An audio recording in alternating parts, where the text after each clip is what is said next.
Then Vice President-elect Kamala Harris was inside the Democratic National Committee's headquarters on January 6, 2021, when police discovered a pipe bomb outside the building, once again revealing how real the threat of violence was that day.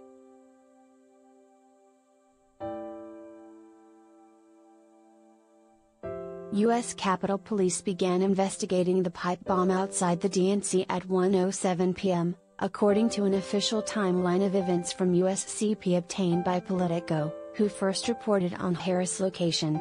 CBS News and NBC News confirmed the report.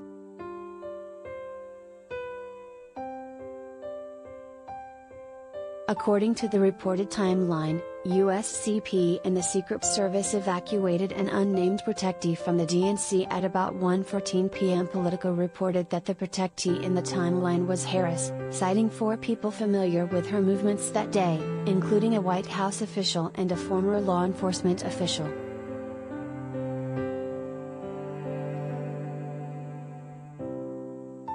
Harris, who was a senator at the time, vaguely alluded to her evacuation during a speech on Thursday, the first anniversary of the event.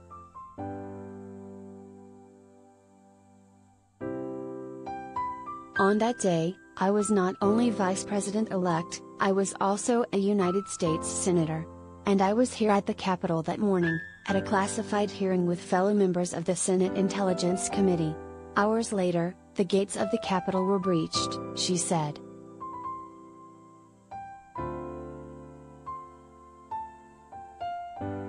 I had left. But my thoughts immediately turned not only to my colleagues, but to my staff, who had been forced to seek refuge in our office, converting filing cabinets into barricades. The discovery of the DNC pipe bomb followed a Washington, D.C., resident finding another pipe bomb outside the Republican National Committee's headquarters a few blocks away.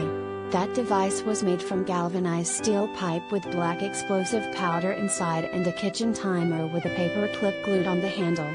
The timer was set to 20 minutes, according to the resident.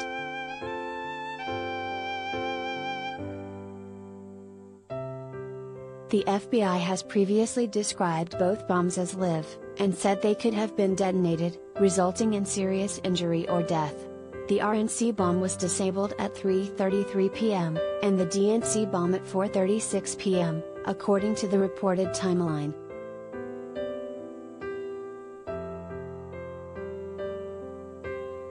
Earlier this year, Capitol Police Chief Steven Sund said as part of his congressional testimony that police resources were diverted from the Capitol attack to responding to the pipe bombs at both buildings.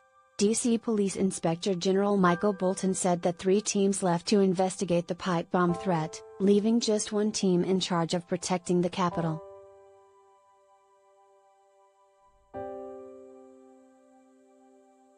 If those pipe bombs were intended to be a diversion, it worked, Bolton told the House Oversight Committee in May.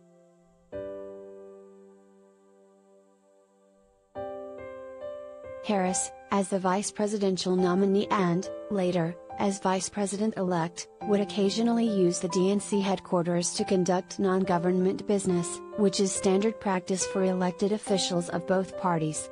Her presence in the building at the time the pipe bomb was found reveals that her life was endangered on January 6.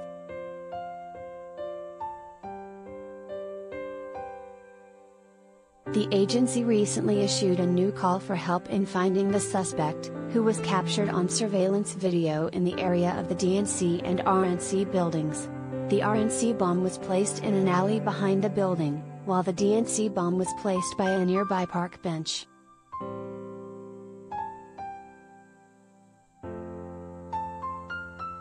The FBI said the bombs were planted the night before by an individual that has, at least publicly, still not been identified.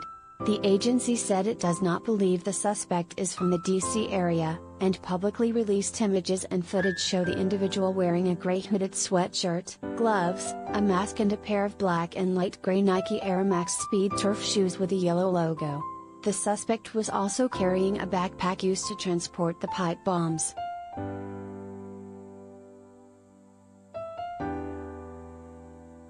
The FBI is offering a $100,000 reward for information leading to the suspect's identification.